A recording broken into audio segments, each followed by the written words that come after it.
Okay, let's call the meeting to order. This is the time and the place for a board work session. Welcome to all of you here with us this evening. And with that, let's get going. So I think the Miller folks are up first. Tim, I think. Whoever that is.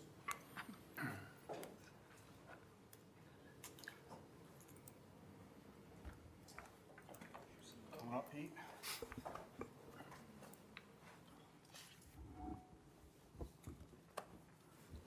All right, good evening, everybody.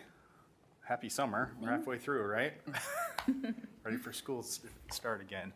Well, we haven't been here to present any design updates since March, and so tonight you're going to get to see a glimpse of where we're at with our design development phase. This is where we start to kind of bring all of the scope together, start to add a little bit more detail, refine our drawings a bit, and to work with Boyd Jones to more accurately price where we're at. Instead of square foot costs, we're actually doing takeoffs now and things like that to make sure our numbers are where they need to be. So tonight, you're really going to see a design development update where we're taking actual materials, textures, patterns, that sort of thing, applying them to the building until you get to see some updated renderings. I kind of talk through the thought process of that a little bit just to kind of kickstart us, and then you'll get to see some updates with where we're at with the development of the design. So, concept statement wise, this is a repeat from our schematic design presentation. This is something we do at the beginning of the project just to make sure we can always go back and test what our decision making against something. And so obviously we have the Restore, Reimagine, Unify that comes from our pre-bond work, but statements like creating bold solutions, modern design integration, sustainable features, creating flexible and engaging spaces, to make sure we're setting up the school for a long-term solution that supports students and staff and reflects kind of the diverse community that Miller represents. So the transformation of the building will honor the past while preparing the building for a future that supports innovative and varied education. So we don't know exactly what the future holds for education, but we want to be prepared that the building will support that. Overall floor plans. You see some furniture layouts here. There's not a lot of extra detail. I'm not going to get into a lot of that, but just giving you a brief overview here. Everything kind of up at the top of the page is all of our performance areas from athletics to performing arts. So the gymnasiums, the practice rooms, the wrestling room, the auditorium, band and vocal spaces all happen up there on the north side. We are adding kind of the angular addition there to the right-hand side with a new kitchen and commons area and administration off the east side of the building. And then we have a separate addition off the southwest corner with additional classrooms and being 3 stories tall. So visual listening on the exterior side, again, this is a repeat, so it's a little bit of a refresher from schematic design, but this was an exercise that we went through with the group to kind of identify what you really like aesthetically when it comes to the design of an exterior of the building. So we obviously know we're dealing with an historical building, so we want to celebrate that existing facade and use natural materials. We have some modern additions that we need to add to the building to support the education that happens within. There's going to be a lot of transparency that you'll see today too. But we also want to make decisions that are low maintenance and sustainable, making material selections that are going to last a really long time. We want to preserve kind of the existing building as it stands today. There are some outdoor learning opportunities and just creating a bold expression within the neighborhood and setting itself. So taking that, this is our application of materials and how we're going to do that now. So again, these are kind of drivers that help us with decision making. We're going to have some screening elements. We're going to deal with the existing building. We need to control glare in our sunlight and daylight studies. We want to make sure we provide security for all of those students, even in those outdoor settings, so providing some secure outdoor learning opportunities. We're going to explore a little bit of the use of textured materials, whether it be a metal panel or a precast panel, and again, that transparency so we can highlight that existing facade. So first glimpse here. This is kind of the auditorium addition off the east side of the building. Our addition is in front of everything kind of in the back there. You can see through the glass where we have the 3 existing entrances going into the auditorium. The use of textured materials, including the precast on the lower level there, so it's a nice durable material that comes to the ground, and then using a more lighter weight metal panel up above it with a similar texture. Still maintaining that large curtain wall in front of the building there. That kind of lets us see through our new addition and to that existing facade. And then off to the left there is the administration wing, and you'll see that a little bit more of that in the next image. So this is the new main entrance of the building. This is where most of the students will enter in through the building on a day-to-day basis. It's adjacent to that, to the commons area there. When we talk about security, we have to talk about kind of the secure vestibule itself and allowing people to enter and exit through the building, but also from the street standpoint, and how do we make sure we're stopping vehicles at the street level. And so we have a series of steps and retaining walls, that sort of thing, to kind of protect the building from the curb as well. I think there's bollards too, right? Yep, and there'll be integration of bollards or limestone benches, that sort of thing. It creates some mass in front of that building to protect the glass and the people within it. So zooming out a little bit, this is the corner of Boone Street, looking back kind of to the northwest. The integration of that two-story space in front of the existing facade and the administration single-story addition out there in front there. Looking for opportunities with different signage elements. As far as the selection of the materials go, we're trying to pick up hues from the existing material palette that's there. And so that warm limestone band color that's on the 2005 edition, the existing building there, bringing that into the color of the precast on that base of the building there. So really kind of trying to aesthetically integrate the new additions with the existing building. Continuing to come around to the south side, this is where we're talking about outdoor learning spaces. This is the secured courtyard. You can see some fencing. There will be some controlled gate access there. We're looking for some mass, again, from protection of vehicles and that curb along Boone Street. This is basically directly above our bus drop-off area on the south side of the campus. But then this kind of transitions down to the lower level and opens up into this courtyard space. So on that lower level, we have direct access to the art rooms through some doorways there. And directly above those art rooms and the curtain wall that you see there are some collaboration spaces that can be used by all of the houses within the building. Orbiting around here to the west side, this is the west elevation of the classroom addition. So this is all new construction that you're seeing in front of you. It's kind of taking cues from the fins that you saw on the front of the building and bringing in a little bit of color and school identity within this as well. That represents the colors of Marshalltown and additional parking here to the west. Again, 3-story addition there. And then around to the north side, this is the auxiliary gymnasium, and this looks a little bit more bland, and that's because it is. This is our storm shelter, and so it's a really hardened space, but we are trying to bring some natural light into some smaller windows. We're pretty restricted on the size of storm windows that we couldn't put in there because of the storm ratings that they need to hold for the storm shelter, but we're still achieving some daylight within that space. So this is that auxiliary gymnasium off to the north side, attached to the existing competition gym.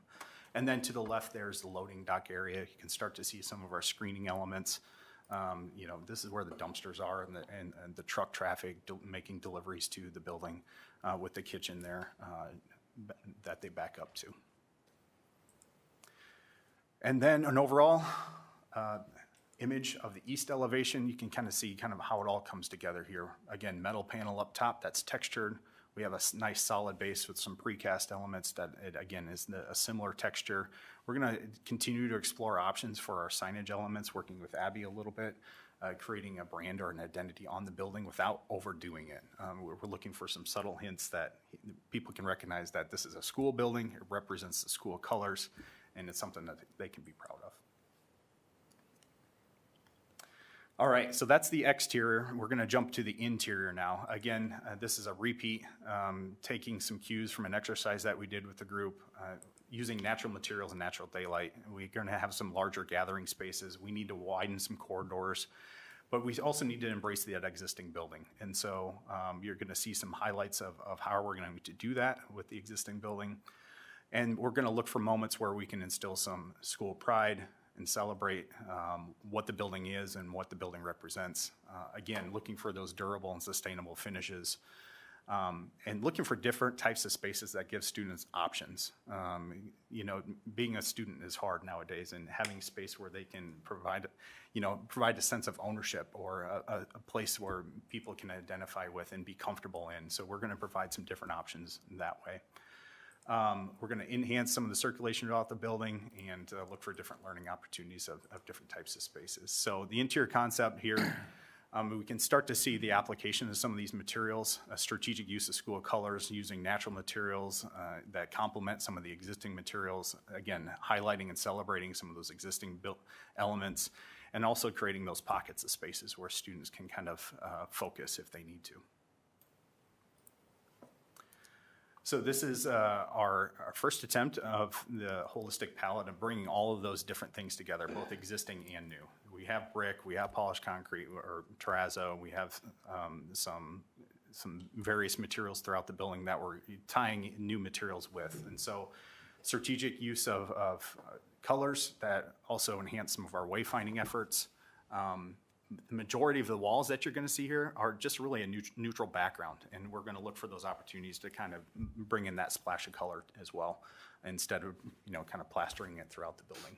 And then also look for some graphic opportunities as well that represent the students, the community, and what the building really is. So on the interior finish side, we're breaking up the building into chunks of space that can create a smaller sense of community or scale within the large building that it is. And so the different houses have different colors associated with them, and you'll see these in the renderings as well, to create some sort of identity. This helps with wayfinding as students navigate through the building on a day-to-day basis, or even visitors. So we can identify that we have a dark blue or a light blue or whatever it may be. So the use of those interior finishes, we're looking for different types of materials, well, both durable but also soft. As we think about a building like this and the amount of kids in it, we have to control acoustics in there as well. So we do have some moments where we are creating some soft tactile surfaces using a felt material. We're looking for opportunities where we can thoughtfully incorporate some signage as well, and maybe even some alternative languages in there as well, just to make sure students are comfortable with navigating through the building. And we're taking some cues from the existing building as well. There's some terrazzo within the existing building that has a checkered pattern, and we can start to recreate some of that with some of our carpet patterns as well. The use of wood within our design also brings warmth and just a sense of calming, using some of those biophilic materials within the interior spaces. And then also being creative and also looking for the ways we can reuse some of the existing materials. We know the Hoosier Gym, we're going to take up the floor. We're going to work with Boyd Jones to see how we do this, but can we reuse the floor in some way? So getting into some of our images here, you can start to see some of the patterning on the floor, use of some really durable materials on the surfaces that students actually come and approach and touch, with some solid surface material with the warmth of the wood behind it. Using some of that felt material in the back to help control sound, but also utilize it in a way that we can create some signage and some graphics with it. So within this administrative space, this is just inside the main entry. We're starting to kind of pivot around and start to look out into the commons here. So this is just a different view of where we were. And that door to the right is kind of where we're going to go out into in this next image inside the commons. So we've just exited the administration area, and this is inside the commons. We're greeted with kind of this large 2-story volume, nice large circulation stair that goes up to the houses, and we're separating the houses by grade. So we have 8th grade up and 7th grade down. This spot in particular is where probably all of the students will travel multiple times a day. And so we're talking about a lot of foot traffic coming through here. So we're looking for durable materials on the floor surface, but also the integration of some of that school pride and graphics as well. That door right in front is that secondary entrance that leads to the bus drop off to the south. So they kind of have their own entrance, but it all kind of organizes itself around the administration areas for supervision.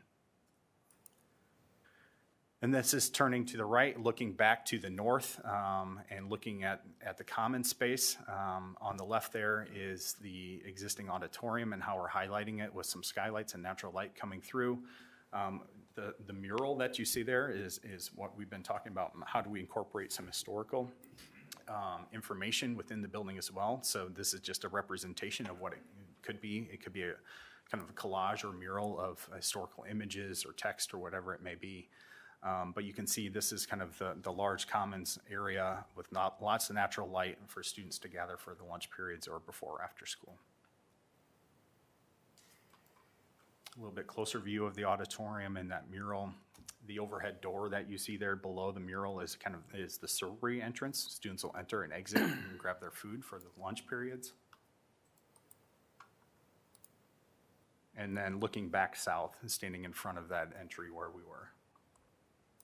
So you can see that the existing building is really incorporated into what the commons actually is. It creates a nice, strong identity for the auditorium. You know exactly where you're gonna go for the performing arts events that happened, during school, after school, in the evenings.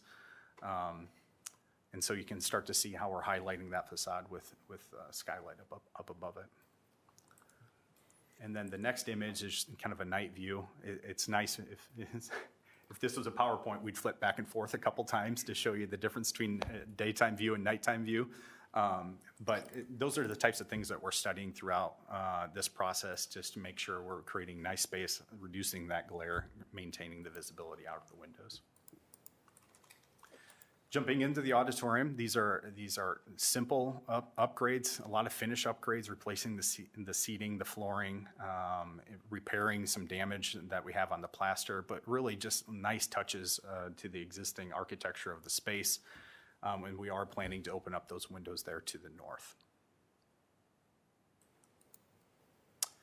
Coming back out of the auditorium, and again, we're kind of in front of the administration area. You can start to see how we're incorporating color and some signage to identify where to go. This is a kind of unique space, and creating some of those smaller scale spaces, more intimate spaces for students to kind of congregate with smaller groups. Just providing those different types of spaces outside of the classroom where kids can wait for a ride after school, or show up and class hasn't started yet, so they can gather there before heading into the classroom wings. A little bit closer here, you can start to see some of our floor transitions that we have to account for. So we do have ramps and stairs, and giving that option for accessibility. And we're kind of looking at the corner of the Student Success Center, and this is where counseling happens, where students can go get resources and aid. And I know Theron's talked about this as a wellness center for students. So how do we start to identify that, maybe create a mural or graphics that represent the student body? Again, looking for some of the different types of materials to identify wayfinding. These are just representations. We don't have to call it Bobcat Alley, but just some thoughts on how we do this in both English and Spanish. So this is kind of the cross section or crossroads of different areas going into the houses. Again, creating some large scale graphics for House 1, which is the existing 2005 wing, and House 2, which is back into the 1957 wing. And just in front of that one, number 1, there's another corridor that goes down that we'll get into here in a second. But large scale graphics, different types of materials. You see a lot of open structure there. We're dealing with a lot of existing conditions and floor to floor heights, and trying to organize all of that in a way that's really effective. Putting ceilings in there would really kind of bring the scale of that down, and you'd almost feel a little bit claustrophobic. So we're exploring how do we keep that structure open and organize all the utilities above there in a nice, clean way. This is a little bit further in, looking back to where we just came from, kind of organization of toilets on the right for boys and girls, looking back at that mural or graphics area in that Student Success Center there. This is House 1. Again, this is the existing 2005 edition.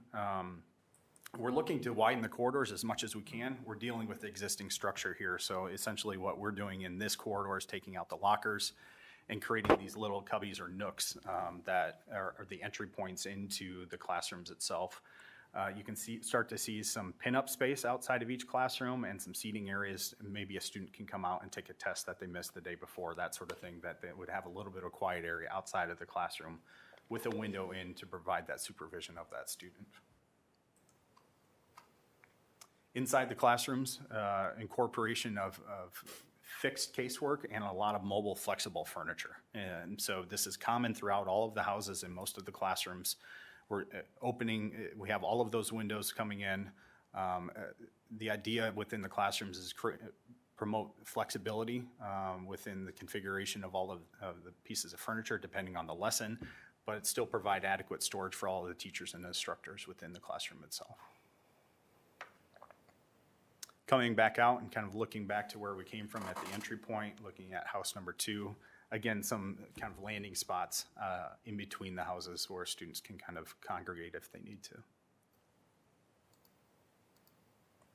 Again, another image of a classroom, a similar configuration. This is in house 2, which is 1957 edition. And then a little bit further in, this is kind of the entry point to house number 3. This is all new construction, and so this is kind of looking southwest.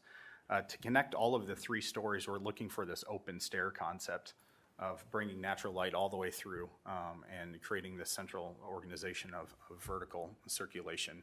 This is an opportunity maybe where we can explore the reuse of the existing wood floor to bring back that history, although it's new construction. And so it's kind of a unique installation of different patterns of the existing floor. An example of a different color within the classrooms. Again, we're trying to create consistency within the classrooms, that they have similar storage in all of them. They have the same capacities and the similar size and configuration and proportions of the classrooms themselves, whether it's existing building or new. So creating that equity across all of the houses. And the last image here is a typical co-learning area. This is kind of that glass connector that you saw in the courtyard. I keep hitting my microphone here, talking with my hands too much. This glass overlooks the sunken courtyard there, and so there's examples of this on the upper 2 floors with the art rooms directly below it. So these are spaces where students can, teachers can bring their entire classes out and have a different setting for different types of collaboration, or maybe there's two different classes that come together for a project that they can use spaces like this. In between these, there's one here and there's one a little bit down the hall, and in between them is the PLCs. And so this is where the staff have their resources, they can collaborate together outside of the classroom. They're not using classrooms to collaborate together anymore. They have their own dedicated space with some small meeting rooms adjacent to that as well. That's it. That was really quick. I tried to get through that. There's a lot of information there. So are there any questions? What kind of reviews have been done with the staff? So this presentation was given to administration a couple weeks ago, maybe. Teachers really haven't been engaged at this level yet, okay. But their configurations of the classrooms, the casework, the resources that they need, the PLCs have all been reviewed kind of with the staff through user group meetings before summer started. Okay. We will regroup with them one more time here once they come back for the school year. I think there's been at least 4 full days of just user group meetings, staff, right? Yes. Yep. Figure out what they want for their classrooms. That's right. Teaching spaces. And those conversations really are more about function versus aesthetics. Right. They'll get to see this information here coming up. Okay.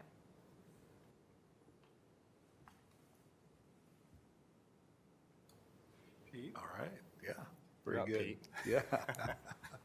Yeah. So as you heard from Tim, the Envision team has been really busy putting pen to paper on the concepts and the big ideas that, we talked about, from the very beginning. And as he mentioned, we haven't been before you to give an update on Miller since early April. So you can see the evolution of the design, the evolution of the detailing starting to really happen now. The other part of this is the evolution of budget and schedule. right? We knew back when we were with you in early April that we had a budget stretch back then. And what I had mentioned to you then was that for the scale of this project and the magnitude of what we're undertaking, that was not out of the ordinary. We knew that we were going to have to continue to refine the details, and that's exactly what's been happening. So you'll notice that in early April, we had a budget stretch of just over $5 million. And I'm happy to share with you all that today, based on the 65% design development documents that Envision and the team have put together, we're trending right about $1 million with a budget stretch. Now, I say that because we also have other opportunities to continue, because we're still, I would say, halfway through design development. The details are still starting to unfold. Tim mentioned incorporating some of the existing, what I call the Hoosier Gym floor into the new building. So those are the types of details that we're still working through, right? So we're very comfortable today still with where we are budget-wise.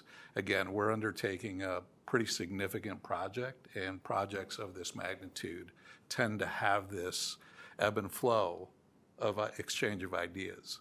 So with that, I would also like to offer that we do have about 5.5% to 6% construction contingency still in place. And the reason we carry that is because we know once we start getting into walls above ceilings and digging up for new footings and foundations, we may find things that we didn't anticipate. We may have a ton of rain like we've had here this summer, right? And we may have to put precautions in place to continue to keep the construction activities going. So that's why we carry that construction contingency.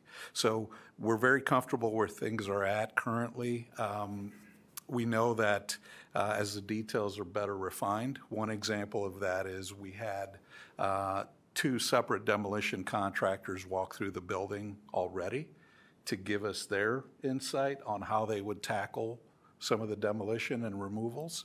And what we found was that based on their opinion, we could reduce that line item in the budget that we had initially. So those are the types of things that we're going to continue to do. And I can share with you that at this point, we have engaged roughly 28 different contractors and suppliers already.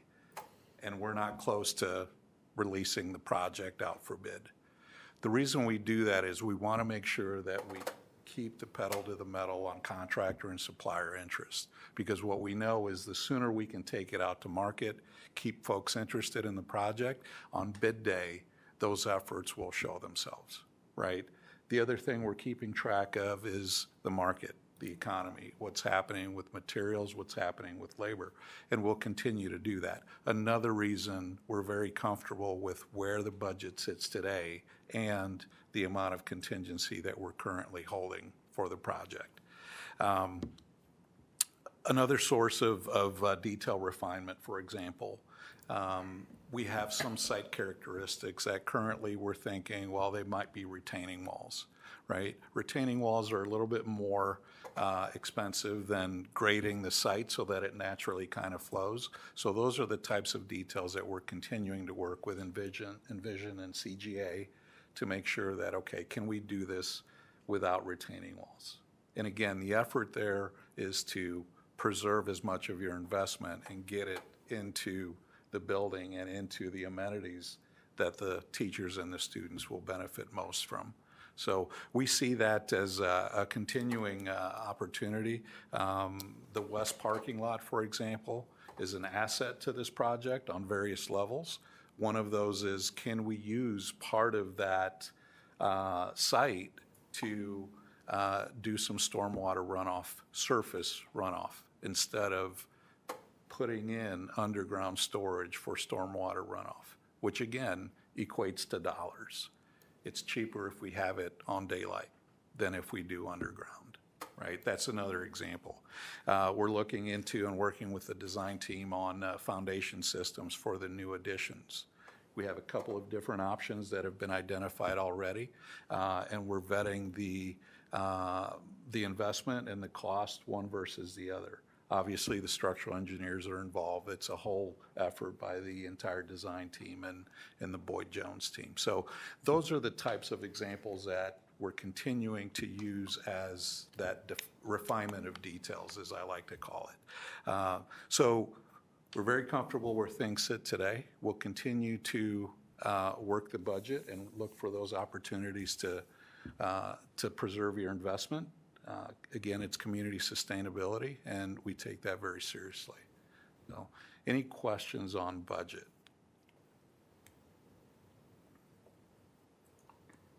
Okay, well, some of the next steps, and jump in, some of the next steps as we continue to progress is we're looking to have 100% design development documents here in early August, which will again help us continue to refine the dollars. In mid-September, we're looking at about 50% construction documents.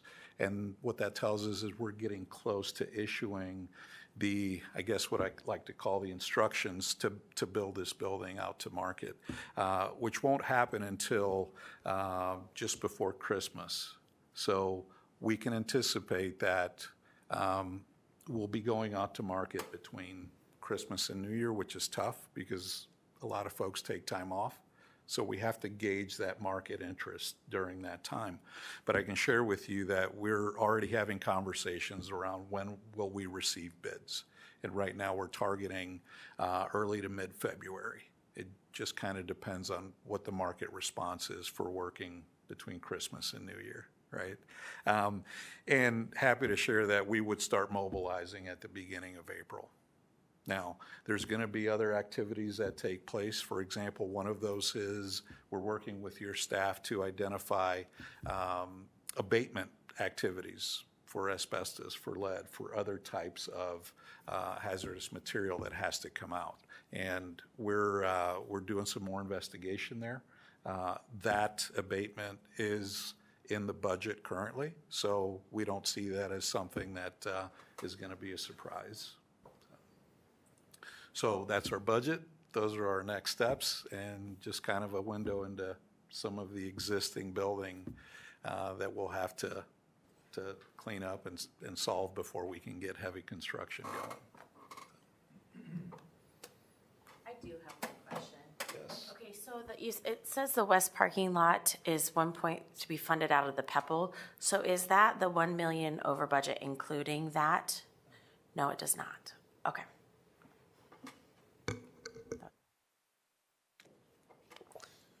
Other questions or comments?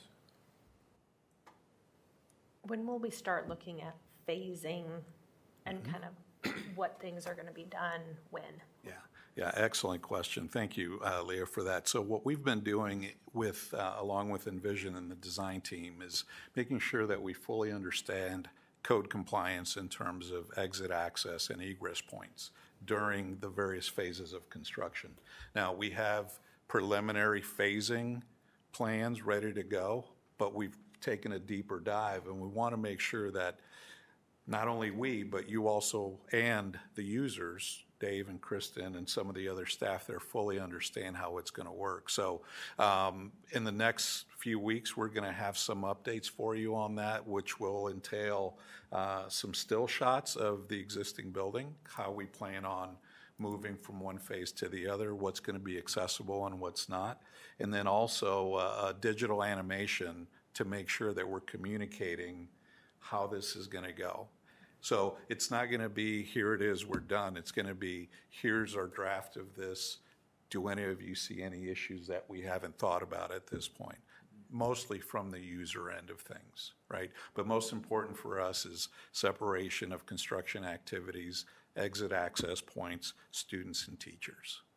So look for it in the next 3 or 4 weeks. Phase one is largely new construction plus some renovation of the auditorium. So it's really probably gonna be the summer of 27, I'm guessing, where the moving people around really kind of has to happen. Yep, and I'll chime in here real quick. So Josh is our new superintendent, so you guys will get to meet him here in a couple weeks. Him and myself have been trying to come up with different scenarios to present to the principals and Dr. Schutte. I believe someone challenged us about a month ago to see, hey, can we start with the classrooms first?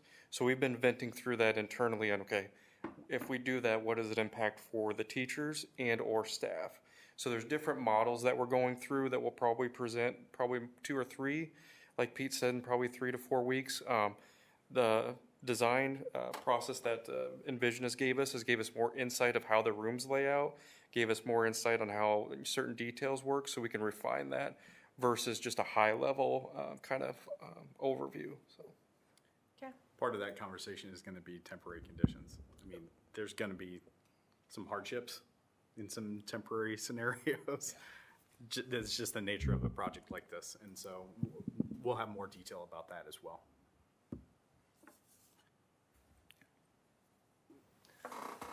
Anything else from anybody?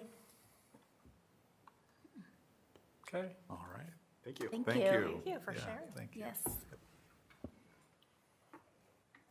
Franklin Field.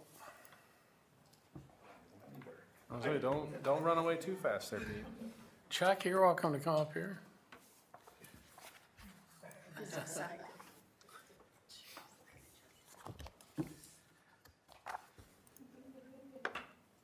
There's Chuck.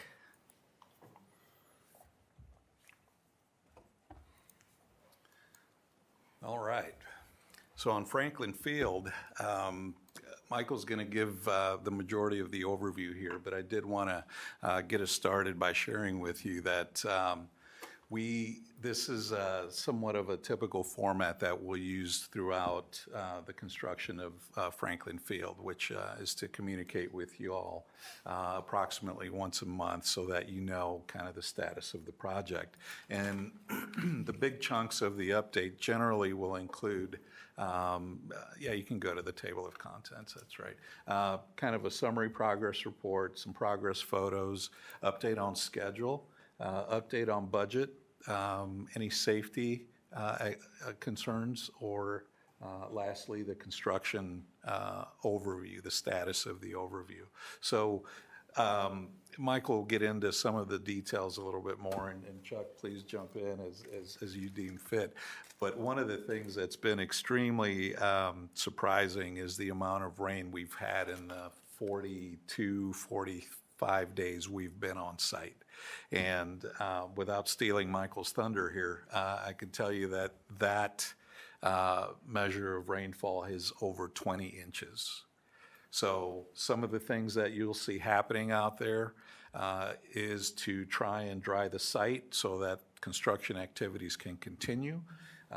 We've put in some other measures like bringing in some rock and maybe some stiff clay to help and stabilize some of the site components, again, to keep the construction activities going.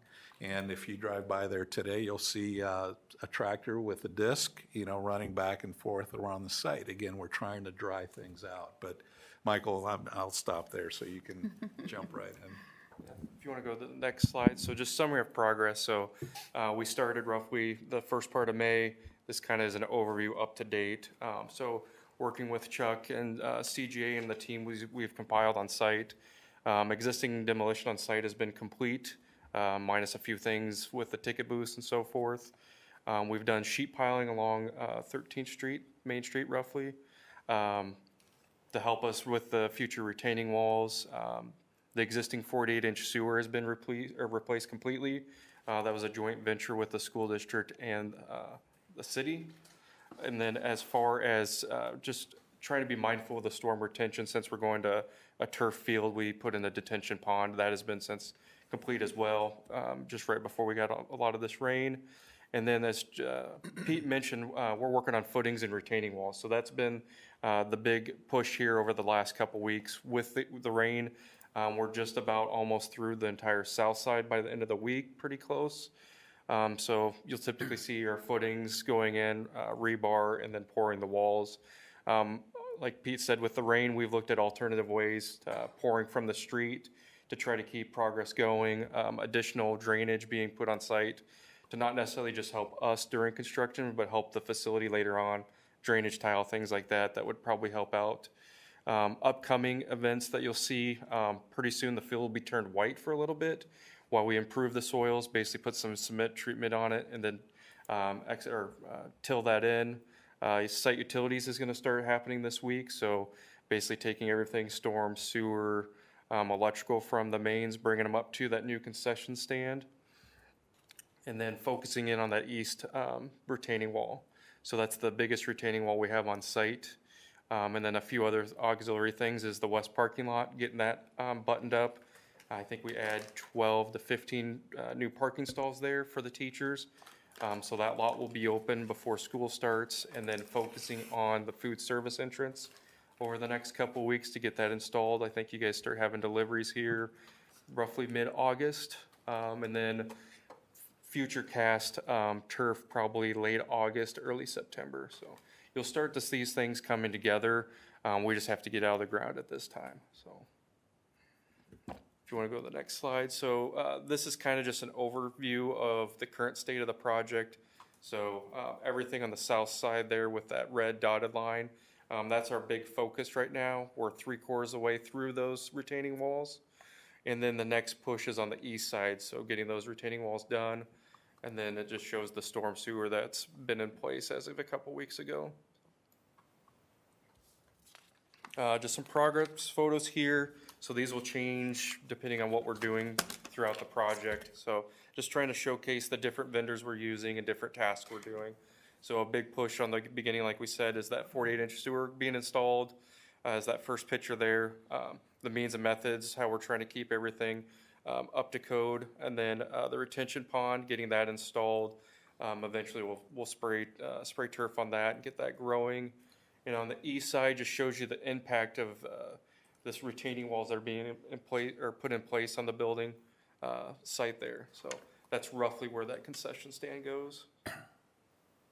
And then this kind of hits home with what Pete mentioned earlier with the just significant rainfall we've had. This is from, I think, 2 or 3 weeks ago for just the rain event. So within 5 feet of connecting the 48-inch to the existing main, and then the right picture just shows final completion there. So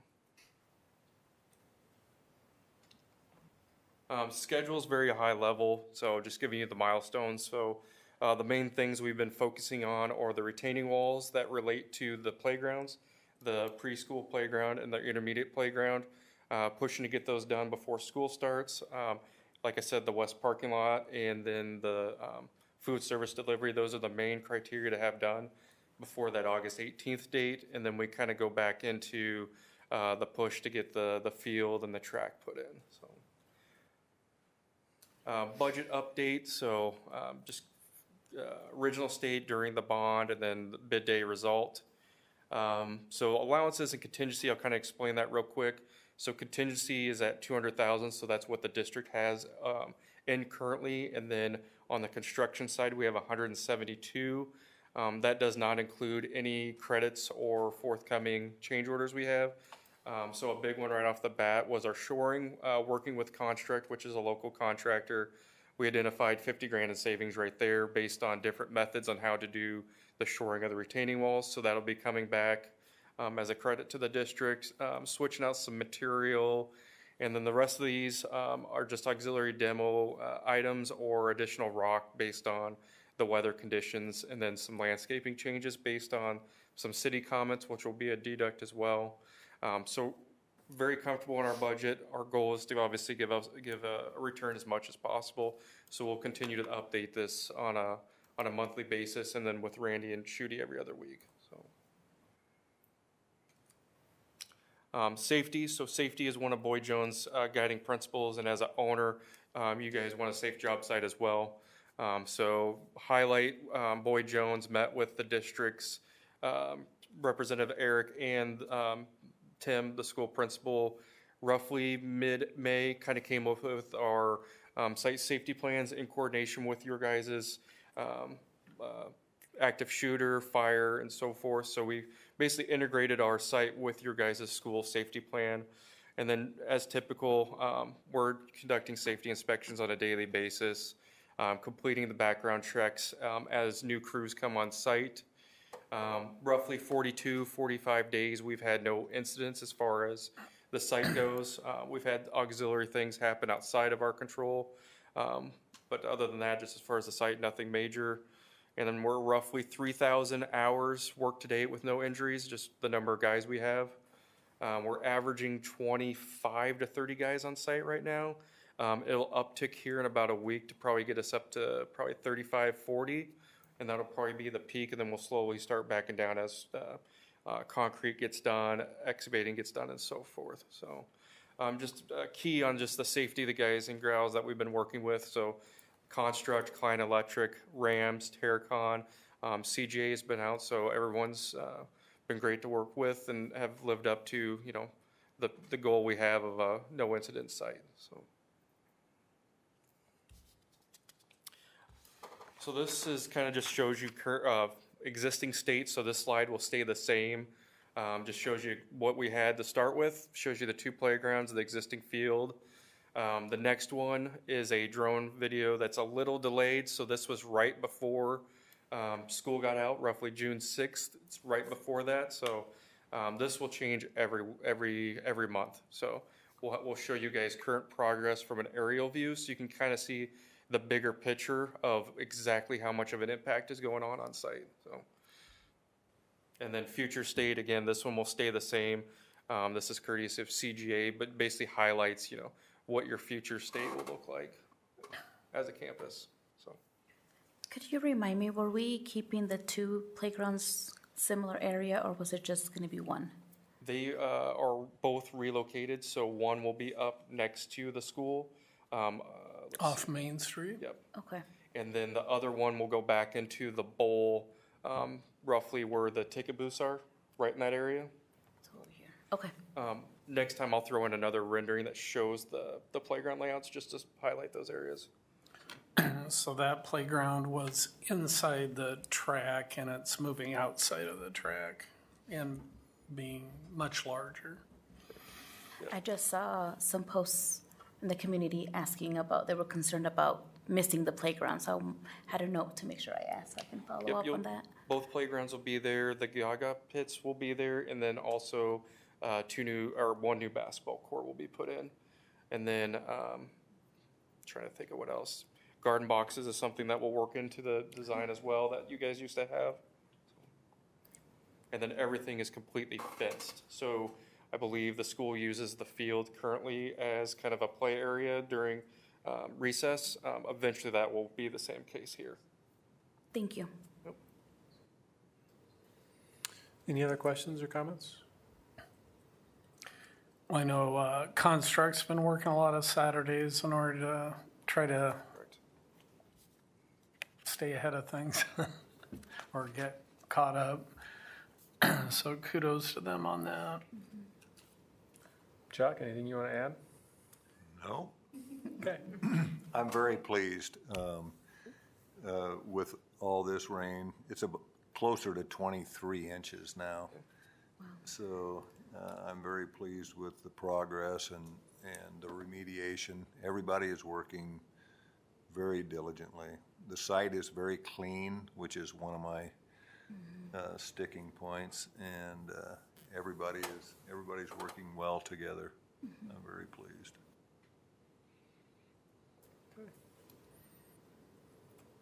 All right. Thank you. Thank you. Thank you. Thank you.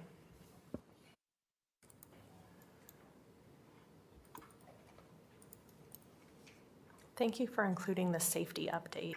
I like that that was part of the presentation. So.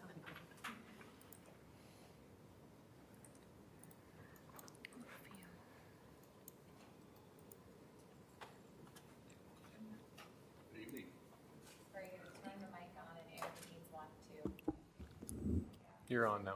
I'm on. Yep. Red means Oh, I didn't see that right there. No, I know. I'll wait till he's done speaking. Good evening, Adam Daters with CGA here to give you a brief update on the Welcome Center Orpheum parking lot rebuild. I think just to start off, just kind of giving you a quick aerial shot of what this site looked like beforehand. Kind of just, again, just to remind you, shows the parking lot to the extents all the way to Main Street. Can't really see the condition of it with this aerial, but I guess even in some spots you can kind of see the deteriorated condition of the site. So going to the next one. Again, just to kind of refamiliarize you with the plan for the parking lot. You can see we're introducing, this concrete parking lot, improve the circulation throughout the site, add some landscaping to the site as well, and consolidate the entrance to one singular entrance along the alley off of Third. If you recall, that was a request by the DOT to eliminate that second entrance there. And we were able to accommodate them with that request. I guess one thing I will note, since I have the landscaping plan up here, because this is a phase project, kind of coordinating with the Main Street rebuild at the same time, the landscaping will only be installed along Third Avenue and then kind of in that corner, the southwest corner of the parking lot by the entrance. That'll go in later this year, and the rest of the landscaping along Main Street will wait until the Main Street project comes along, and contractor will finish it all up then. You can go to the next one. Just a quick project update, a little narrative here, and feel free to chime in as we go through here. So all paving is completed. Don't know if you guys have had a chance to drive by that site. Kind of the major remaining items are the striping, installation of some additional bollards, the entry, bringing in the light poles and setting those up. And then again, the landscaping, the aforementioned landscaping, which will only be partial landscaping at this time. I did get a quick update when I stepped out a little bit ago, mid-August for the light poles. They did offer to actually bring in some temporary lighting and set those poles up in the meantime. So we'll probably take them up on that, no cost to the district to get those in. So you should be seeing some lighting up there. Just remember it's temporary in nature. So hopefully the ones we're putting in look better than the ones we're bringing in for temporary lighting. Parking lot scheduled to be striped midweek this week, hopefully Wednesday. And really after that, we can open it up for use. Concrete secured long enough, everything will be ready to go. Substantial completion per the contract. Start date was June 12th. Their completion per the contract will be July 26th. So you can see we're kind of fitting right under that schedule. There will be some items, again, such as the Main Street landscaping that will be done next year. And again, once they get some of the lighting and the bollards in that have a little bit longer lead time, they'll put those up, but none of those will prevent the use of the parking lot. Just a quick, I guess, budgetary rundown here for you. Original total, the bottom line just summarizes the district's total cost for everything. So original contract amount, $360,709. Change order one, which has already been processed. If you recall, that was some landscaping reduction. We added a little bit of sidewalk and made some, that's when the entrance consolidated into one entry. That was a deduct of about $36,000. We are presenting a second change order that's on the agenda tonight. That is to add some additional bollards to the site. We added some sidewalk curb along the Third Avenue, and there was one manhole box out with that. So probably a little optimistic thinking we could use it as was in place, but when we got to it, it really wasn't suitable to stay anymore, so we had to get that replaced. We do have some pending change order items. They're still waiting on some numbers back from the contractor and their electrician. Just some potential receptacles to the light pole bases. I think we just talked, we may not proceed with that, but extending some power to the southeast corner, and then subgrade stabilization. As they mentioned, the rain wasn't too kind to this site either. Once they had it opened up, the site got wet. But just overall, the soils. What we do is we would do proof roll on the site before we put pavement down. It didn't pass in a few spots, so they did have to core out some extra material and put in a little bit of rock, a little bit of geogrid. In particular, the alleyway, that was kind of tough. We were coordinating with the city throughout that process, so they were out there a few times also to take a look. But what we find in those alleys, kind of what we expect to find, a lot of utilities, a lot of fiber, some really sensitive utilities, a lot of sand trenches, kind of what we call it. They'll get there, they'll install their utilities, and they'll just backfill with sand because it's a fairly self-compacting material. but it's very poor for site stability. So we were fortunate. We did have some pretty good drying days out there, some pretty high temps, some windy weekends, things like that. Really ideal conditions for drying out the site.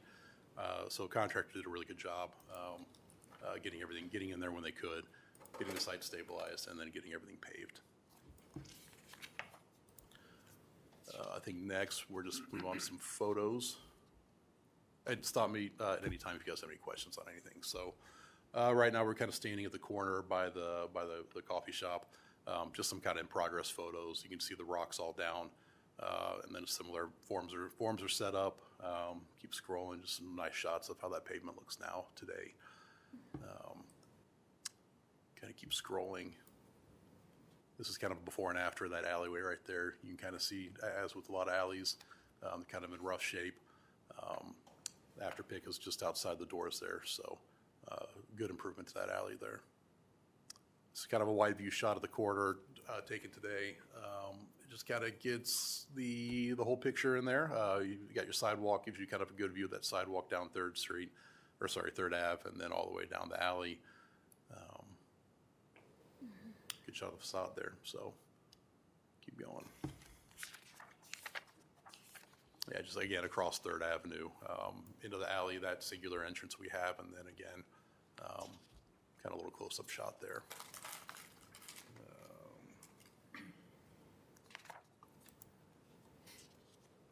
Let's see. Yeah, a lot of the same thing, so I apologize for the redundant photos, just give you a few different angles of it. Here's the entry right here, so that post sticking up, that is a sleeve for a spherical bollard. That'll be coming here hopefully pretty soon. And so they'll set that, they'll place that, and then really right kind of behind those bollards the spherical bollard will be 2 concrete bollards as well to kind of help prevent that kind of inadvertent vehicular access through the front door. We've got a little island shown right there, just kind of a close-up. Backfilled with topsoil now, and then on top of that will be kind of the same rubber mulch they're using on State Street and Main Street. What we do there, that gets set about 2 inches below that top of curb. So some just nice buffer space in there, and then the mulch is about 3 inches deep total.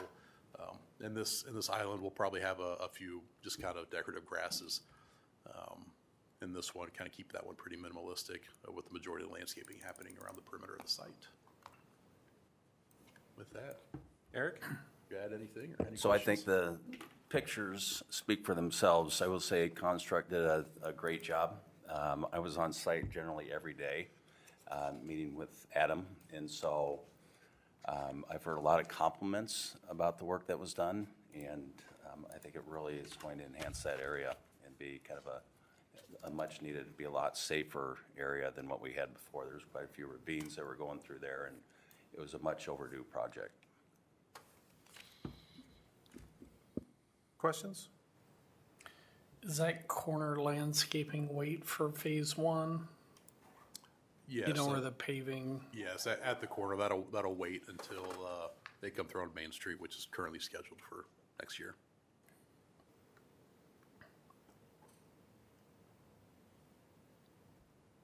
very nice enhancement, and they were able to pretty successfully stay ahead of the rain. Yeah, it's kind of the whole, as soon as you open up a site, it's going to rain, so that happened. But again, the timing was pretty good. They were able to get it opened up, dried out pretty effectively, and once that happened, they got that down and the rock down. They were good to go. They did bring in pump trucks. The grade was a little wet, so they brought, instead of just backing up trucks on the grade, they brought in some pumps so they could pave that area. So that was a good call on their end, and we appreciate that effort.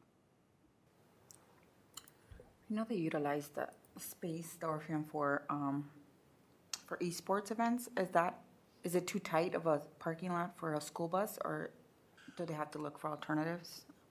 I think typically, and you can test this as well, the drop-off, I guess the intent for the drop-off is on Main Street, but this is opened up, typical parking lot dimensions, so I believe you can get the maneuvering through there with the school bus if needed. You would have to possibly cordon off some parking spots, whatnot, just to provide for some more space. but school bus parking would have to happen likely off-site. Yeah, we have not had any buses go in there. They all drop off on Main and then look for a place to park, like the old McFarland lot or. Main Street is definitely the path of least resistance for bus drivers to drop off kids. And most of those teams, I think, come in vans and stuff.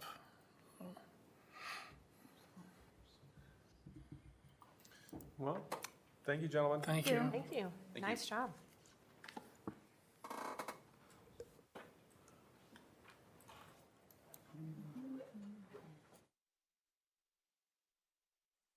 In a motion, we just need. We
Okay, we're going to call the meeting to order.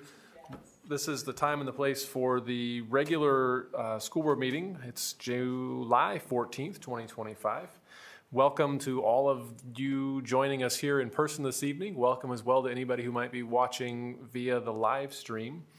We'll do introductions of the board members here this evening before we go any farther. Starting to my right, we have Elizabeth Wise and Sarah Faltis.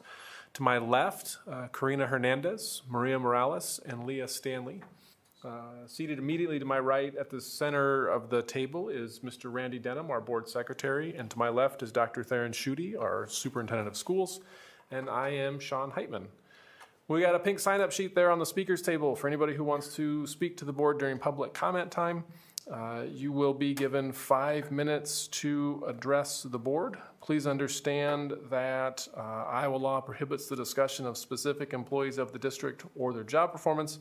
Also, in accordance with board policy, board members will not respond to comments made so that we can comply with open meeting laws. It's been a month, Randy. Did I get everything there, time? It's pretty good for time off. Oh, all right.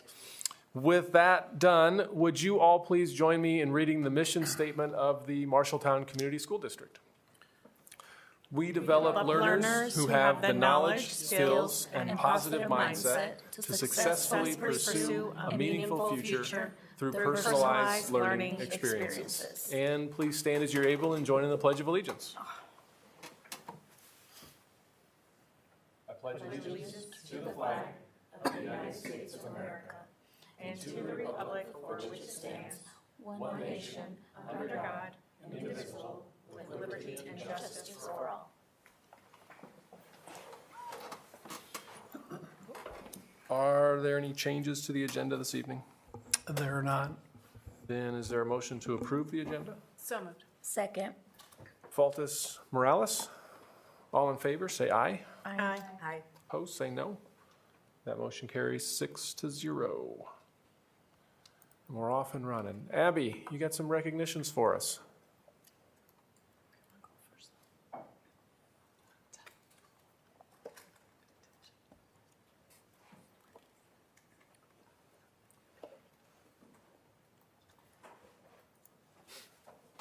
So first off, we want to give congratulations to MHS seniors Natalie and Ty for their recent third place finish in the Class 2A tournament. This was Natalie's 4th trip to co-ed state, having finished 9th, 1st, 7th, and 3rd. Ty finished 42nd in the state in his first trip to the individual boys tournament, having won his respective district championship to qualify. Natalie has a 4-time state girls tournament qualifier, having placed 22nd, 9th, 4th, and 3rd. She was named one of the 2025 Players of the Year. I'll hand the microphone over to them to kind of talk about their tournaments and kind of plans for the future. Is that microphone on? No. Eric. Coach, you want to start? So like Abby mentioned, these two golfers have had phenomenal careers for the Bobcats. Ty made it to state, had a great round in the fall to qualify for the state tournament and had a great experience there, a great way to go out. And super happy that Ty is going to continue his golf career in college. So I'm sure he'll tell you a little bit about that. And then Natalie this spring had just a tremendous spring career, capping off 4 consecutive state tournaments, finishing 3rd place at the state meet, named Iowa Golf Coaches Player of the Year, along with 2 other competitors that she had in the 4A. The field was super deep this year at 4A, and Natalie competed just really well, and she's continued that play, and she'll tell you about a couple things this summer that she's done as well, and continued to just play great golf. And then what's really fun is that we end the high school golf season with a co-ed tournament, and we were able to bring both of our number one golfers together to participate over in Boone, and they gave it a good run, and they finished third at that tournament as well. So just two golfers that I am really sad that I'm not going to get to coach very much in the future anymore, but I can't wait to see what they'll do at the college level. So I'll pass it over to you, Ty, and then you can go to Natalie. Yeah, it was a good year for fall.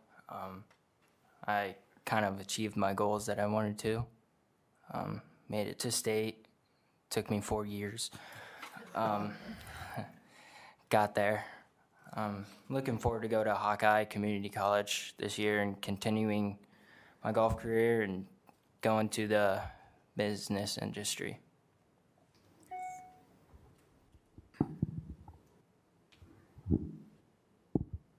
Yeah, I felt like co-ed went really good. We worked really good as a team. Like we Tyler was making some really good putts that really helped us a lot.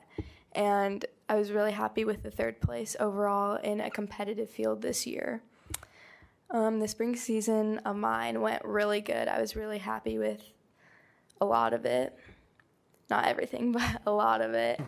And I'm glad to represent the Bobcats overall. And I'm going to go play at Nebraska Omaha, and I'm majoring in aviation. I think I asked this last time, but I don't remember. Is it an alternate shot, the co-ed? Yep.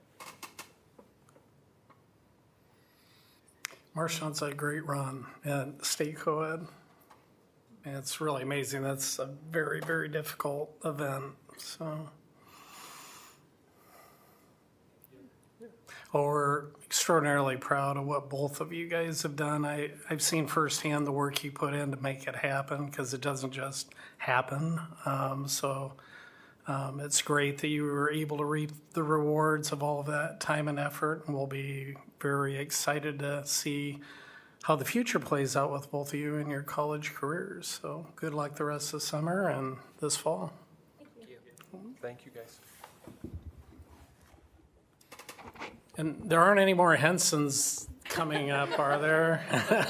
Seems like there's been one almost every year I've been here. So.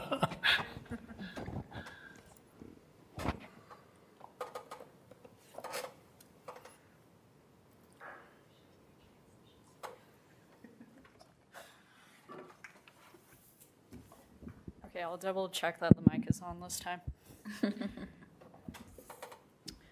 MHS boys head track coach Bob Gilbertson and some of his participating student athletes will share about their experiences running at the Nike Outdoor Track and Field Championships at Hayward Field in Eugene, Oregon this summer. I'll pass over the mic so they can introduce themselves. I'm Preston Johnson. And I'm Bob Gilbertson. So I'll just kind of start off a little bit. We went out for 3 events. We had a 4x-mile, which ran on a Friday night. And then on Thursday night, Preston ran the 5K. And then on Saturday, he ran the 3,000. So overall, a pretty good experience. I'll kind of just talk about maybe Preston individually quick and then the relay. So Preston ran the 5K and became the third Iowa high school athlete to go sub-15 in history, and got the third best time for a sophomore this year in the United States, and he ran 14:55, and became the 42nd national sophomore to break 15 minutes. So I had a good run there, and then on Saturday, on his third race, after running, what was it, 4 miles and a quarter, right? Yeah. Yeah. We'll get into that. Laps. We'll get that in later. He got second in the emerging elite division for the 3K and ran 8:29:57, which became the Iowa record for that event. Now both the 5K and the 3,000 aren't really normal events that we run in Iowa high school, but enough people have ran it to have records for that. So he also became the 30th sophomore to run sub 8:30 in U.S. history. So individually, he just did a great job. So. Talk about that. Yeah, it was a really fun experience. being able to go down there, and it kind of worked out perfectly that every night there was a different event, so I could go do all three, challenge myself to do the triple. But it was a really fun experience, just running in that track. It's like really famous in the track world, and it's one of probably the nicest track in the country. So it was really cool. And then our 4x mile ran on Friday night, and that was an interesting experience. So the picture up there, we had Parker Gooding, he is a senior, Preston was a sophomore this year, Carter Nunn was a junior, and then John Mullers was a senior. And so they led off, and 4x mile is a long race. We were looking forward to it, and John ran off really well. He ran a great leadoff, got 4:29, put us in good spot. We were in the first heat, and then they got to Carter, and Carter ran a 4:42, which is pretty decent for him this year, and we were still in really good contention. And then Parker Gooding ended up running a 3:38 for us, which was just fantastic. And then Preston ran a 5:54. Which was a little bit off his PR. And then I let Preston talk about that. Yeah, so the officials kind of messed up, and they made the third runners run 3 laps, and the fourth runners run 5 laps. And they were keeping us all in like this thing, like we didn't know how many laps they had ran. So when I got out there, I had no clue how many laps Parker had ran. And so the officials sent us out to like grab the baton, and everyone was like super confused, all the runners out there. But like all the leaders messed it all up, and yeah, it ended up being the third runner ran 3 laps, and the anchor ran 5. So how did they manage that with the other heats and stuff? Well, technically, if you look at the results, our everybody in Heat 1 has no time, just because it wasn't official. Yeah. And we were at the slow heat of the two, so it really didn't impact the overall results. We kind of stuck around to watch. And they kind of, normally after a race, the kids kind of get out pretty quick, and they were just underneath the stadium for a long time. And none of the coaches knew what was going on, and it was kind of a little bit chaotic. It was something unexpected when we were out there. And it was interesting because the team right ahead of us knew, their third runner knew he wasn't supposed to hand off. And so he ran through the zone, and their runner was trying to take the baton from him, and then there was a big collision where Parker ran into him and the baton fell to the ground, and they yelled at Preston to pick it up and go. So it was kind of an interesting ordeal. Yeah, no, it was a great experience. These guys, something that we learned while going out there, and I have to give Preston a lot of credit. He put a lot of work into this, looked into this after last season's track season. He's like, we can go out there and do this, and he really did a lot to set this up. And he thought more events could go, and I was like, no, we can't send that many guys. But really, you can. I mean, we could send more kids out there if we wanted to. It just comes down to, do you want to extend your season for a whole more month? And then it's the cost to get out there and find a place to stay and all of that. But there was actually a lot of Iowan teams out there competing, and it was kind of neat to see them.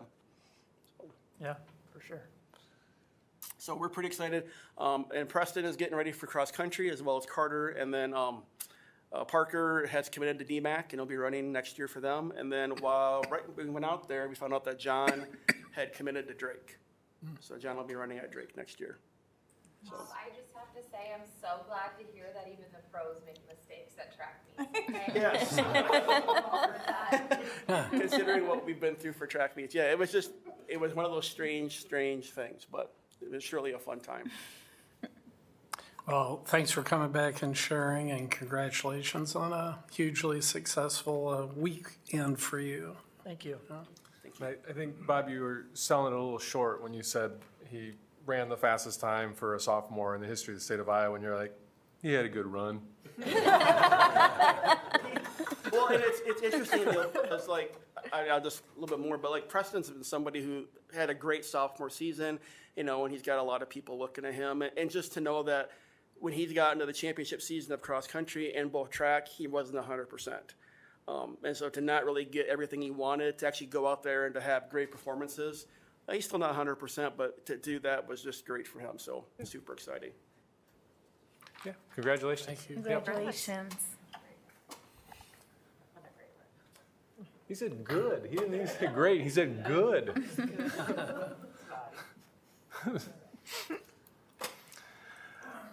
All right, moving on then to the consent agenda. We've got minutes from I'm trying to remember when the meeting was. The June 23rd regular board meeting.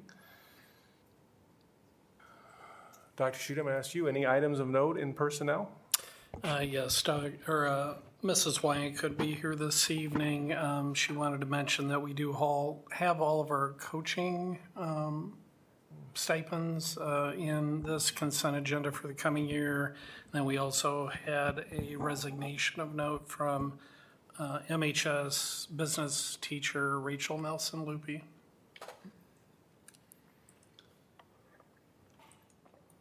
Looking at interagency contracts and agreements, there are a number of them.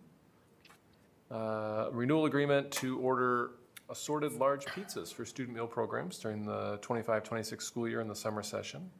A food service agreement between Mid-Iowa Community Action and the school district for vended meals for child and adult care food program in Iowa Falls.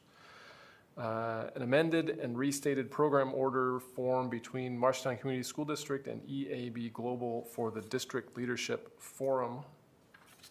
A partnership agreement between Bobcat Academy and the Marshtown School District to provide statewide voluntary preschool program for 4-year-old children at Bobcat Academy site, as well as an agreement with the Marshtown YMCA, YWCA for the same thing.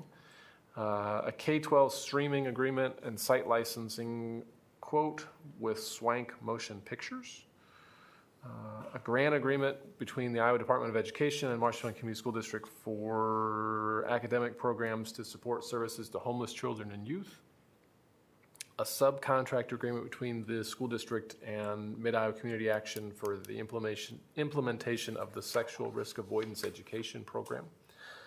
And an agreement with Mid-Iowa Community Action for the implementation of the Personal Responsibility Education Program.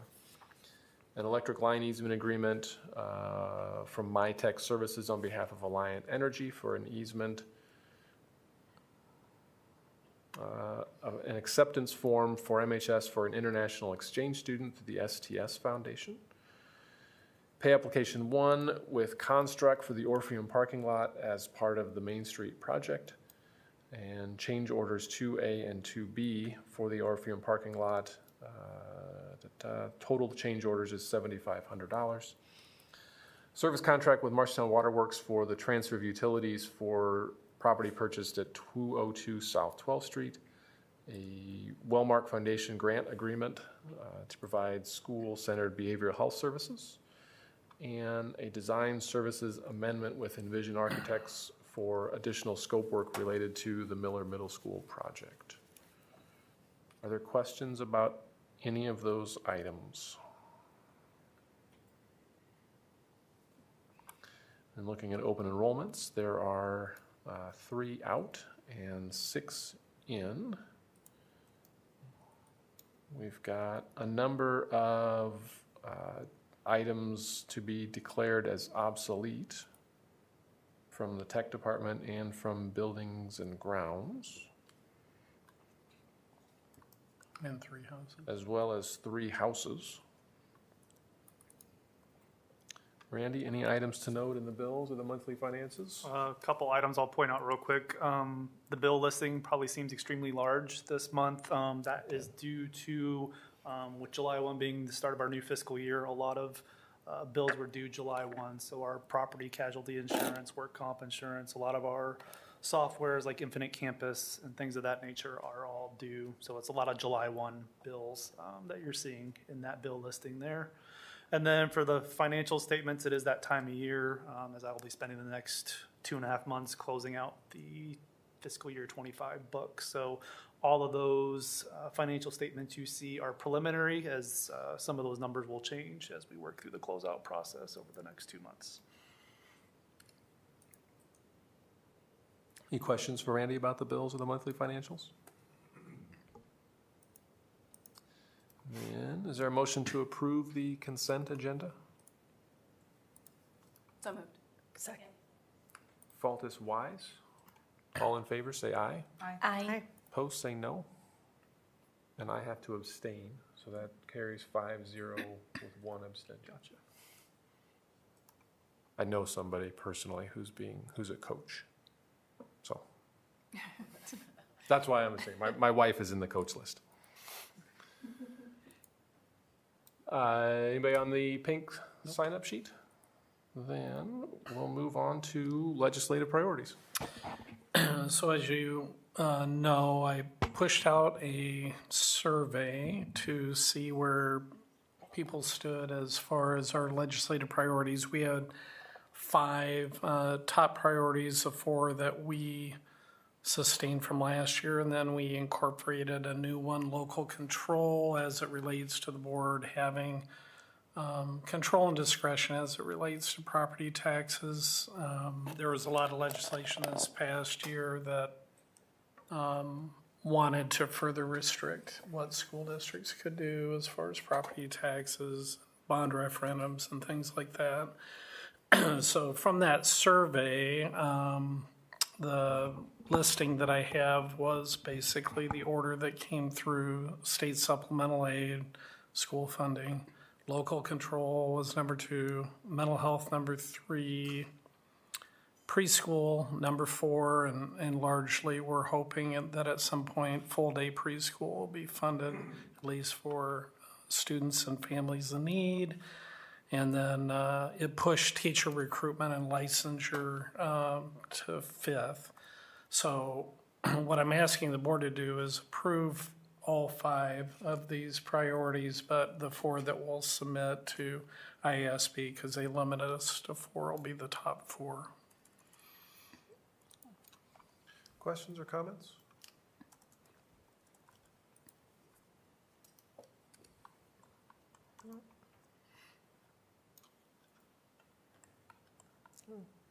So do you want us to approve those as the priorities, Dr. Schutte? Yeah, for the 2025-2026 school year. Then is there a motion to approve the 25-26 MCSD legislative priorities as presented? So moved. Second. Morales Hernandez? All in favor, say aye. Aye. Opposed, say no. That motion carries 6-0.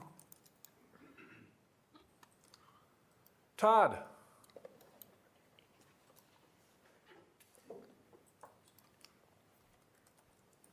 And Eric, apparently.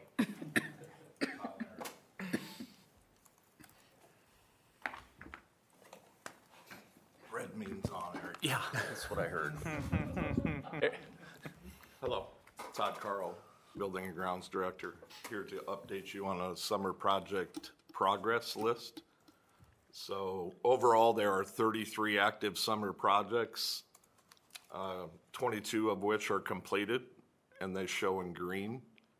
6 are in yellow and are in progress, and 5 are in red, which are either in the quoting phase or not started. So just to go through them efficiently here, at Anson, replacing HVAC units 105 and 107, it's in progress. We're removing the existing units this week. We're actually waiting for the new units to deliver, so should be mid-August. The install, the concrete drive off of 3rd Avenue actually got poured today, so we'll be open up for business probably by Friday. The new reception counter has been completed. The seclusion room at Fisher has been completed. The front canopy roof replacement at Fisher has been completed. Moving on to Franklin, the media center carpet replacement is moved to 2026. Flooring replacement in the nurse's office has been completed. Room 220 at Franklin, carpet's been completed. At Franklin, the additional door to the basement stairwell, we're waiting for the vendor to deliver the doors, probably gonna move that back to late August. Moving on to Hoagland, the 2 boys' bathroom partitions have been installed last week. so that's complete. The carpet replacements in 203, 205, and 206 are complete and look very nice. Over to Linehan, the 4 basketball hoops, the new lift system has been completed. The carpet replacement in 4 rooms, 903, 905, 906, and 907 has been completed. Moving on to MHS, replacing the water heater, that is done. The softball road and sidewalk extension is also completed. The east parking lot asphalt replacement, pre-construction meeting is next Monday and scheduled to start on August 4th. The secure vestibule at MHS is also delayed, waiting on doors. Should be late August before we get that complete. Also at MHS, the 3DJA room, which is also known as the staff lounge, room 124, floor is complete. Moving on to Miller, the replacement water heater is complete. The new gym floor repair to be determined on direction. I'll have to fill everyone in on more direction in regards to information as we get it. Art room flooring repairs has been completed at Miller. Moving on to MLA, replacing the 3 univents in the TC classrooms is in the quoting phase. Probably going to be 6 weeks before we get that one complete. The concrete asphalt patching replacement moved to 2026. The convert workout room LED light fixtures and the rooftop lighting have not been started yet. MLA landscape wall outside of the main door you'll see is complete, looks good. In addition to that, room 112 install carpet in TC is complete. The prop room flooring and wall painting at the Orpheum has been completed. At Rogers, abating the carpet in 2015, 16, 17, 18, and 19 was done, and they're there this week installing the carpet now that the abatement is done. Moving on to Rogers South Park or South Playground, we got the bid and we're pursuing that bid as of today, so that'll get 2-inch mill and overlay. So we'll get that project going soon, potentially next week to mill. Transportation, replacing the front entry doors completed. Transportation, additional concrete in front of the garage has been completed. Woodbury room 108 carpet complete, and Woodbury VCT flooring has also been complete. So a lot of big projects moving on efficiently. Got some opportunities in regards to finishing these 11 that are left, but making good progress, and we'll keep making good progress. Any questions? There are several that say move to 26. Does that mean they're not going to be completed this summer, they'll be completed next summer? And what's the underlying story there? Well, during the budgeting process this spring, Randy, Todd Golding worked through to figure out what the priorities were and what could be deferred to the next year. So those were all, they weren't intended to happen this summer because we had already pushed them to next summer. Okay. A lot of them were concrete work, and I was just wondering if rain was impacting these or what was going on there. Okay. We did have one add additional door to basement stairwell at Franklin that was originally moved to next year, but we were able to find some grant through the Governor's School Safety Grant dollars that we're going to use towards that, so we're a year early on that. So the problem with some of these projects has been the delay in doors for whatever reason. So these doors were ordered, months ago that we continue to wait for. So that's been somewhat of a challenge for us. Once we get those doors, then we can start moving. I commend you guys on the great progress we've made, and I think with confidence most of this preponderance of it will be done by the time school starts, which has not been the case for a long time. Okay. Anything else? Thank you. Thank you. Thank you. Thanks.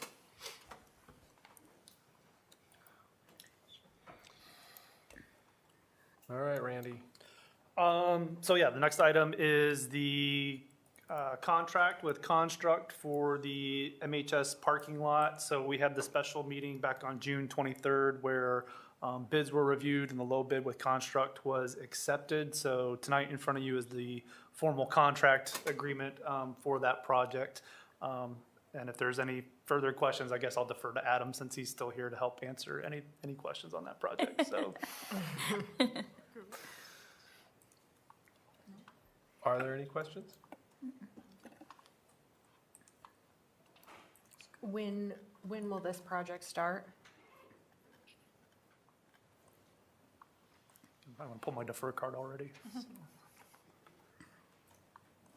Just talked to Construct today. They're going to start, he said, first week of August, so August 4th, I believe, is that Monday. August 4th. And then they essentially have 3 weeks to complete it before the deadline. They said it's probably a 2-week job, so 2 weeks with some time in there for weather, whatnot. He was very confident over the phone that he'd get it completed by the deadline. And we conveyed to him it was very important that he's confident that he would complete it by the deadline. So before school starts? Correct, correct. Okay. Good. Thanks for coming back up. You're welcome. Any other questions? If not, then is there a motion to approve the contract with Construct for the MHS parking lot as presented? So moved. Second. Was that Sarah? Yes. Baltus Stanley? All in favor, say aye. Aye. Opposed, say no. Motion carries 6-0.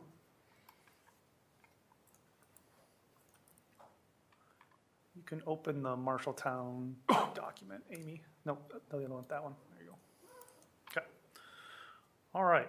I am here tonight to discuss recommended updates to our business procedures manual for the 25-26 school year. I did review these updates with the finance committee back on our meeting on July 7th.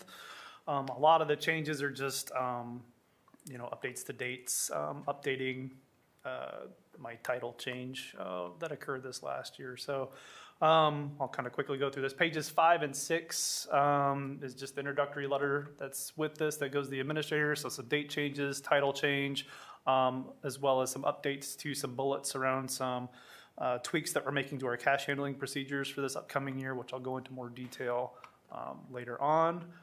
Page 8 was an update to our full disclosure.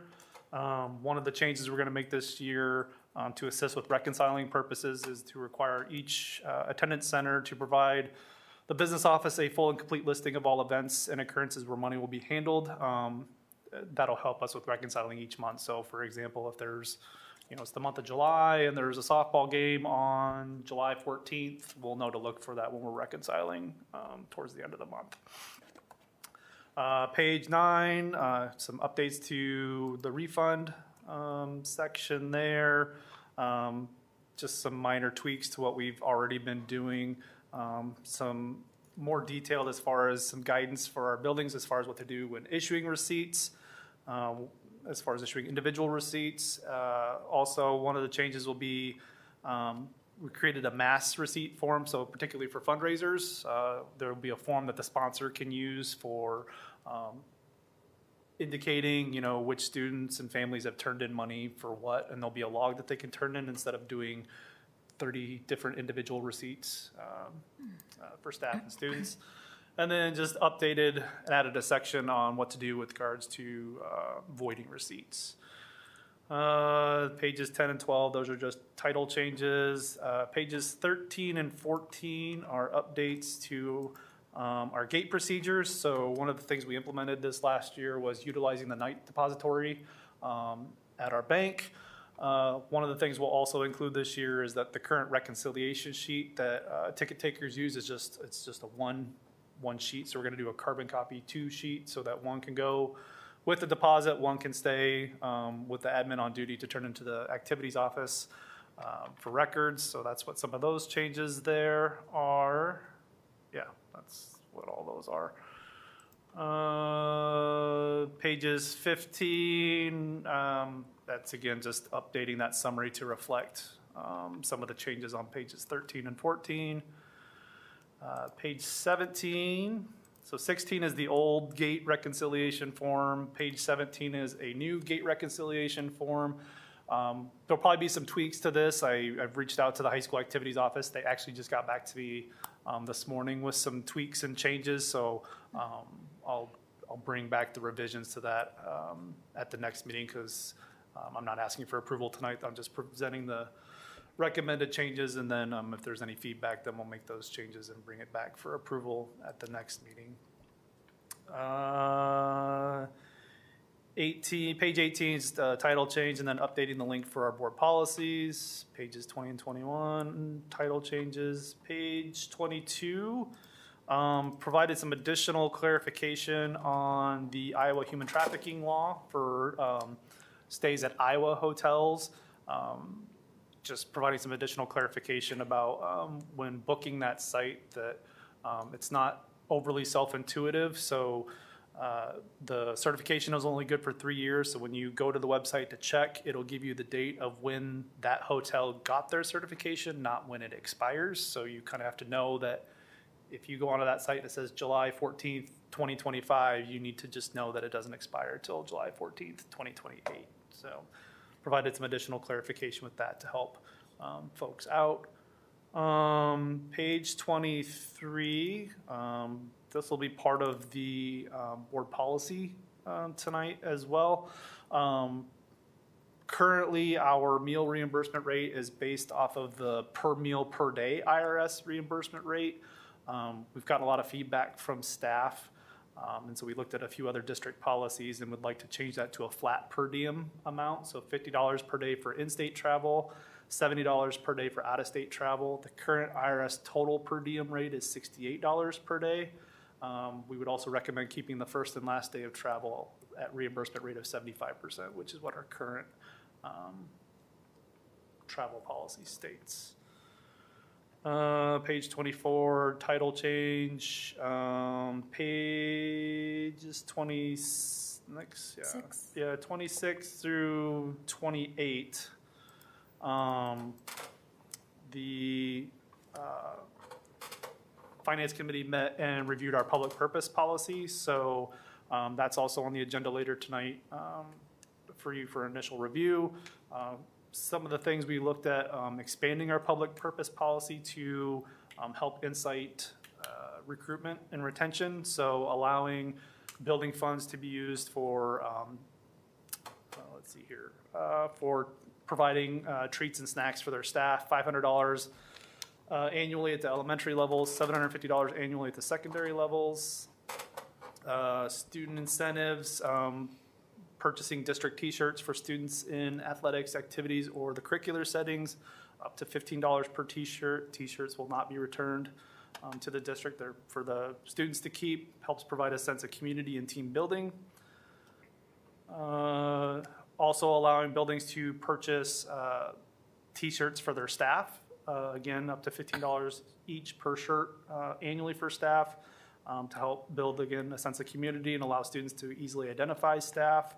Also allowing funds to be used to purchase district branded items for new to district staff to share core values and strategic initiatives, up to $20 per staff member. And then allowing district funds to be used for staff team building activities, up to $20 per staff member. I believe those were all the public purpose enhancements there.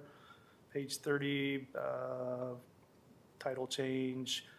Page 36, just some minor changes to our credit card voucher. So in the past, credit cards have primarily been used for travel purposes, and they still are, but occasionally we do have credit cards that have to be used by vendors that won't take check as payment. So just cleaning that voucher up to make it a little bit less restricted to just travel.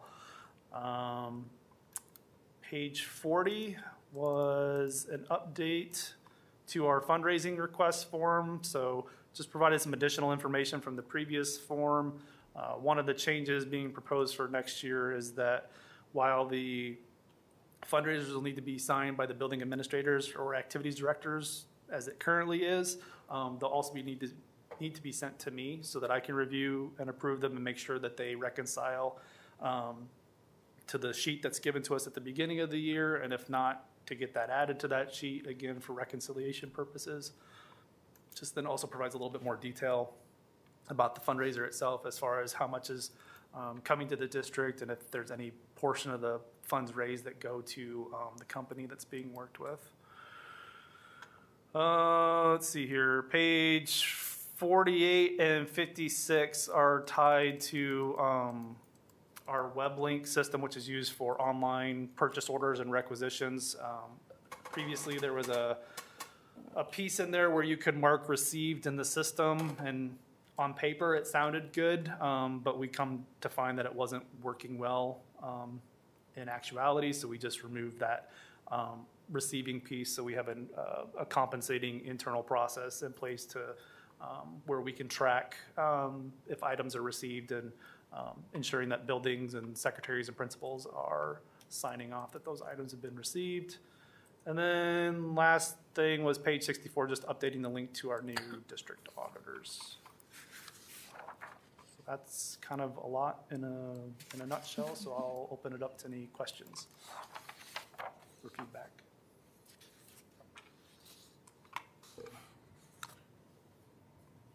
Does anybody have questions for Randy? So I didn't do the math here. I'm trying to scroll back. So all of the different items where we're allowing building funds or general fund to be used for student and teacher incentives, I guess. What does that add up to a year if we do those things?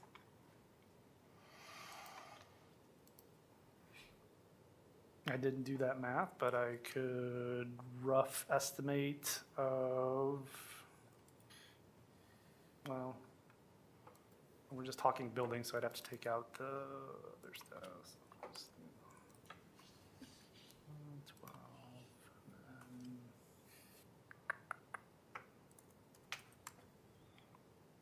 and then I'd say roughly about, oh, my memory's not safe.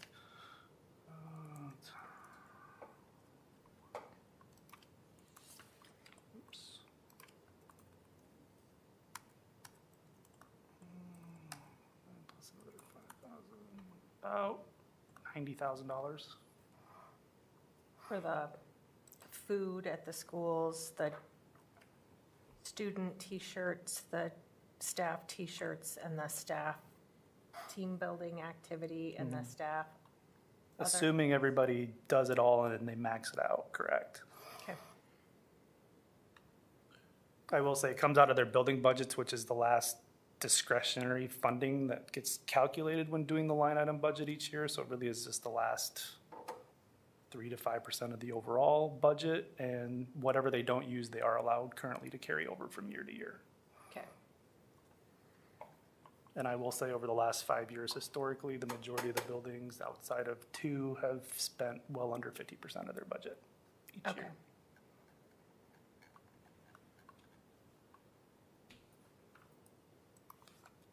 All right, that helps.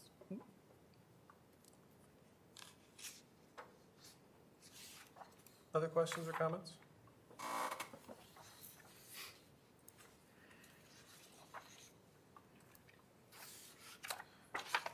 I would say I liked the gate handling, taking that to the night deposit on the day or the evening of the event, having that deposited right away.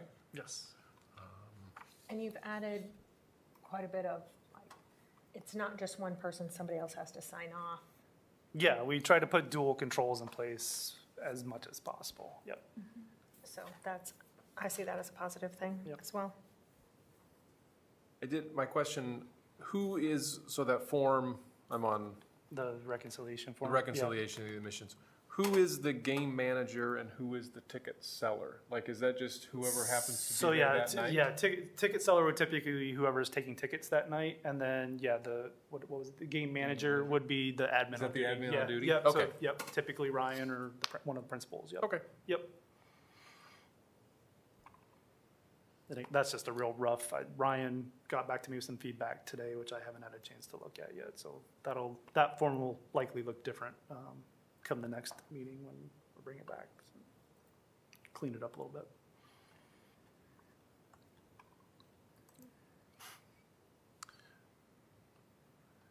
Any other questions or comments about the business procedures manual? Okay. That'll come back at our next meeting for approval? Correct. We will move on to policies. Do you want to do your I can. two if policies that'd be first, Randy? easier. Yep. Since it's already kind of top talking of about mind. it. Yep. I'll start with 40107. That's the travel policy. I guess I forgot to mention, I did add in that policy just a snippet about when traveling within state, employees should ensure compliance. That's that Iowa human trafficking for Iowa hotels. And then, yes, updating the meal reimbursements from the per meal per day to just a flat per diem per day, and still keeping the daily amounts to include tips up to 15%, and having itemized receipts submitted. That's it for that one, if no one has any questions. And I will go to 70504, that's the public purpose. And again, that's some of the things that we discussed about at the Finance Committee when these were reviewed, looking at ways to, again, promote recruitment and retention. We use the Waukee School District public purpose policy as kind of a template to follow, and we cherry-picked a few things out of that policy that we thought would fit in with that recruitment and retention piece. Not everything that they have, but these were some of the ones that stood out to us. So again, allowing shirts for staff and purchasing items from new to district staff, staff recognitions again, providing treats for staff in the building, as well as some team building activities, and then purchasing shirts for students, because we did have an instance this last year with the Harvard Institute where we couldn't purchase the shirts for the students for that program, and the funds were donated so that those shirts could be purchased. So that's what drove that particular bullet there. But I'll open it up to any questions on that policy or the travel. So these will come back as first reading, those two? Yes, first reading to amend. To amend. Yep. I don't see any questions, Randy. Okay, that's all I got. Okay.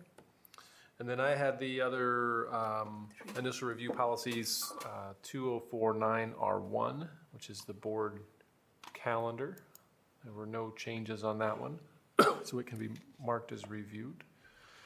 20503 or 2053, the board of directors and elected officials. No changes to that one. It can be marked as reviewed. And 2054, the lifetime activity passes for board members policy. No changes recommended to that one. It can be marked as reviewed. Questions? Okay. Then those will be marked as reviewed, and Randy's will come back next time. Abby, do you have anything additional communications-wise for us this evening? I do not. Okay. The only committee report that I'm aware of would be the Finance Committee, which met a week ago and talked about the Board Procedures Manual and those two new or amended policies. Did you talk about anything else? No. Okay. That was all I remembered, so. Reminders, we don't meet again until August 4th. And when we meet on August 4th, Leah will be reviewing initial review policies for us. We do have that community session next Monday from 6 to 7 p.m. at the Orpheum, which will largely be a lot of the information you heard tonight on the Miller project. Okay. So we've specifically invited the YES committee and the stakeholder groups, and then there'll be a press release or something to the community to let them know it's open for anyone that wants to come and hear the update, but it'll be exclusively on Miller.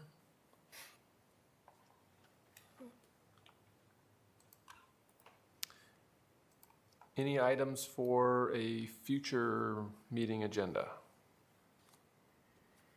When are we going to talk about the second full-time position for communications? In the news and notes, I mentioned that we're putting a hold on that due to the uncertainties of the finances right now based on the federal funding that's been held. And, we talked about concerns about getting the solvency ratio, so. Okay. So it's on pause for now. For now. At some point, it'll hopefully come back. Okay. Anything else? I think at some point, once Todd's been in his role a little bit longer, kind of what is that plan for facilities and like a strategic plan and upkeep and how we're planning projects just kind of throughout the year? Sort of a long-term facilities planning. Mm-hmm. Yeah. Yeah, and one of our strategic goals is to hire an assessment of our existing facilities, so that'll be critical to have in order to do that. Yeah, I didn't expect for it to be the next board meeting. Did you hear that, Todd? You're off the hook for August 4th. Okay. Anything else? What have we done this evening to improve education for the students in Marshalltown? You can include things we may have done or heard about at the work session too. You're not limited to just the regular board meeting.